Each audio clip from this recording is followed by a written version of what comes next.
Hai guys, terima kasih sudah klik video ini. Assalamualaikum warahmatullahi wabarakatuh.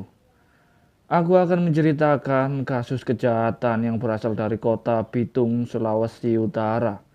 Yang mana di dalam kasus ini, pelaku hampir saja lolos dikarenakan pelaku membuat seakan-akan korban melakukan bundir.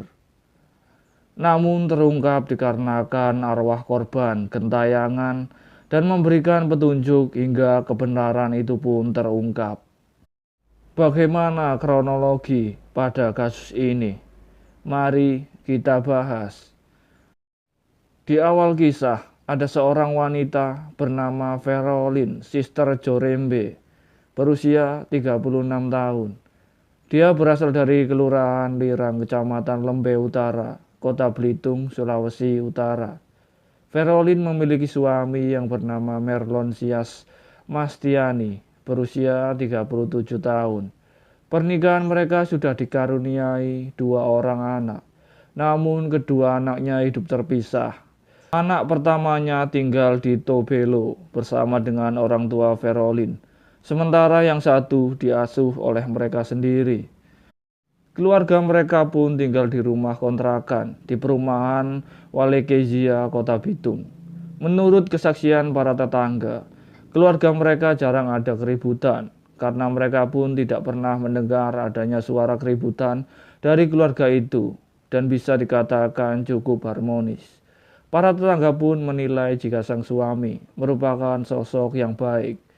Verolin bekerja di sebuah pabrik ikan di Kota Bitung dan dia menjabat sebagai kepala meja. Sedangkan untuk Marlon sendiri, dia pun bekerja di bagian perkapalan yang mengharuskannya melaut. Pada hari Selasa tanggal 5 Maret 2019, Verolin mengajak anaknya, lalu mereka pun berpamitan untuk pergi dengan alasan akan menagih hutang kepada temannya. Marlon pun mengizinkannya untuk pergi. Namun sejak dari kepergian mereka itu, mereka pun baru kembali ke rumah keesokan harinya. Pada hari Rabu tanggal 6 Maret, tepatnya jam 6 pagi. Setibanya di pintu kontrakan, Marlon sang suami pun langsung bertanya, "Dari mana saja kalian?" Namun pertanyaan itu tidak dijawab oleh sang istri, melainkan dijawab oleh anaknya dengan mengatakan bahwa mereka baru saja dari rumah temannya Mama. Pada saat di rumah, Verolin pun segera menyiapkan anaknya untuk berangkat sekolah, dan anak itu pun berangkat ke sekolah. Sedangkan Marlon pun juga pergi untuk bekerja, dan sekitar pada jam 10.30, anaknya pun pulang dari sekolah dengan diantarkan oleh tantenya. Namun pada saat mengetuk-ngetuk pintu dan memanggil ibunya, tetapi tidak ada respon dari dalam rumah. Anaknya menyangka jika ibunya sedang tidak ada di rumah, sehingga anak tersebut pun kembali lagi ke sekolahnya. Sekitar pada jam setengah 2 sore, anak itu pun kembali ke rumah. Namun masih saja tetap tidak ada respon dari dalam rumah. Dan dia pun melihat jika jendela rumah dalam kondisi terbuka. Lalu dia pun memutuskan untuk masuk ke dalam melalui jendela. Saat di dalam rumah itu, ia mencari ibunya di sekeliling rumah, namun dia pun sangat terkejut ketika mendapati sang ibu telah meninggal dunia di dalam kamar mandi. Teriakan dan tangisan pun terdengar oleh tetangga, lalu bertanya kepada anak itu. Kemudian anak itu pun menjelaskan jika ibunya terduduk di kamar mandi dan tidak bergerak. Tetangga pun segera datang lalu mendapati memang benar jika Verolin telah meninggal dunia. Penemuan ini pun membuat gempar lingkungan sekitar hingga diteruskan kepada pihak kepolisian, yaitu Polsek Matuari. Polisi langsung datang dan melakukan evakuasi ke tubuh korban, lalu dibawanya ke RSUD Kota Bitung guna dilakukan pemeriksaan. Saat dilakukan olah TKP, polisi pun berhasil menemukan satu botol sampo dan cairan pewangi ruangan yang diduga jika yang menyebabkan korban meninggal atau bundir. Dan pada saat itu, suaminya pun menolak untuk melakukan otopsi terhadap Ferolin. Dia menginginkan agar Ferolin segera disemayamkan. Polisi yang tidak mendapat petunjuk adanya pembunuhan.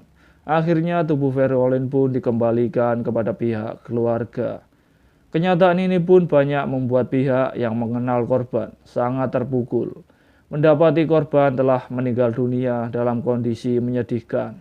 Karena korban ini dikenal sebagai sosok yang baik, suka membantu dan merupakan karakter yang tangguh. Bahkan banyak yang tidak tahu permasalahan apa yang sedang dihadapi oleh korban. Walaupun berat, mereka harus mencoba untuk ikhlas dan menerima kenyataan itu. Setelah Ferolin dimakamkan, rekan kerja dari korban banyak yang mengaku bermimpi bertemu dengan korban. Walaupun tidak berbicara, namun seperti ada sesuatu yang ingin dikatakannya. Bukan hanya mimpi saja, melainkan rekan kerjanya pun mendengar suara rintihan wanita menangis ketika mereka tidur. Rekan kerjanya menyadari jika korban Ferolin memang meninggal dalam kondisi yang tidak wajar dan arwahnya pun bergentayangan. Tetapi semakin hari mimpi dan suara tangisan itu pun tidak kunjung hilang dan bukan hanya dialami oleh satu orang saja, melainkan banyak dari rekan kerjanya pun mengalami hal yang sama. Sehingga pada akhirnya mereka pun mencoba untuk berbicara kepada pihak keluarga korban. Rupanya pihak keluarga pun mengalami hal yang sama dengan rekan kerja dari korban. Dan itu pun merupakan suatu hal yang janggal. Lalu mereka bertanya-tanya, apakah yang sebenarnya terjadi kepada korban? Hingga akhirnya mereka pun memutuskan untuk melakukan otopsi. Pihak keluarga pun segera melakukan permohonan untuk mengajukan otopsi. Dan polisi pun segera menyetujui otopsi tersebut yang dilakukan pada hari Sabtu, tanggal 30 Maret 2019, tepatnya 20 hari sejak korban meninggal. Setelahnya, makam korban pun dibongkar dan tubuh korban pun dibawa ke rumah sakit untuk dilakukan pemeriksaan. Dan memang benar saja, tim dokter pun menemukan adanya tanda kejahatan yang dialami oleh korban. Kejahatan itu yang membuat korban meninggal sebelum ditemukan dalam kondisi seperti bundir. Polisi pun segera melakukan investigasi untuk mengungkap pelaku kejahatan ini. Dan fakta yang ditemukan oleh polisi banyak membuat pihak sangat terkejut ketika polisi melakukan penangkapan kepada Marlon, yang tidak lain adalah suami dari korban sendiri. Alasan mereka terkejut dengan penangkapan ini karena Marlon dikenal sebagai pria dan suami yang baik. Bukan hanya itu, pihak keluarga yang merasakan itu, melainkan rekan kerja dan para tetangga memberikan kesaksian jika Marlon merupakan pribadi yang baik. Namun polisi pun berhasil menemukan bukti jika Marlon merupakan pelaku kejahatan ini. Di dalam interogasinya, Marlon pun mengakui perbuatannya dan menceritakan awal terjadinya perbuatan yang tidak terpuji ini. Semua ini berawal ketika anaknya pergi sekolah. Marlon sempat mengajak bicara empat mata dengan istrinya. Dia pun menanyakan kemana dirinya pada malam itu.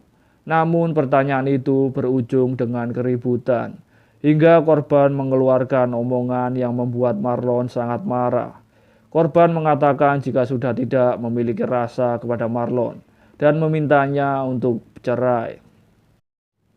Hingga Marlon pun spontan menggenggam istrinya yang membuatnya kehabisan nafas.